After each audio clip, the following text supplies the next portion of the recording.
நான் சொல்லுவேன், ஒரு ஒரு சின்ன பிஸ்னஸ் செய்கிறீங்களா, பெருசாக பார்த்தா தான் தெரியும். நான் ஒரு விஷயத்தை உன் வாழ்க்கையில் மேலே வரணும்னு நினச்சிட்டீங்கன்னா, ஒன்றை தூக்கி உள்ளே வச்சுட்டு பார்த்தீங்கன்னா மேலே வர மாட்டேன்.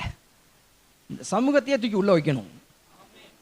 இயேசு இவ்வளோ பெரிய வெற்றியை ஊழியத்தில் கொடுத்தது காரணம்னா சமூகத்தையே தூக்கி உள்ளே வச்சாரு.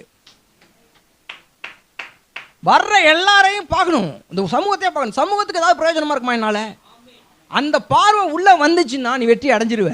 ஏன்னா அந்த விருப்பத்தையும் வாஞ்சையும் கொடுத்து தூக்கி கொண்டு மேலே வச்சிருவார். எனக்கு இது சொல்லும் போது எப்படி தான் புரியுது, இந்த மேலை நாடுகள் எல்லாம் பார்த்தீங்கன்னா இந்த வாட்டர் லைனில் வாட்டர் ஜம்ப் பண்ணுவாங்க, பார்த்துருக்கீங்களா? Spring jump, water jump. அப்படி வாட்டரில் கட்டி விட்ருவாங்க. கட்டி விட்டு அந்த கேஸை ஆன் பண்ணி விட்டாங்கன்னா அப்படியே மேலே சொங்கின்னு போவாங்க பாருங்க தண்ணியில். அந்த மாதிரி இருக்குது எனக்கு இந்த சொல்லும்போது. ஒரு பிஸ்னஸை பார்த்தா அப்படி பார்க்கணும், என்னால் எத்தனை குடும்பம் சாப்பிடுதுன்னு வரணுங்க. என் வாழ்க்கை ஓட்டுனா போதும்னு நினச்சிங்க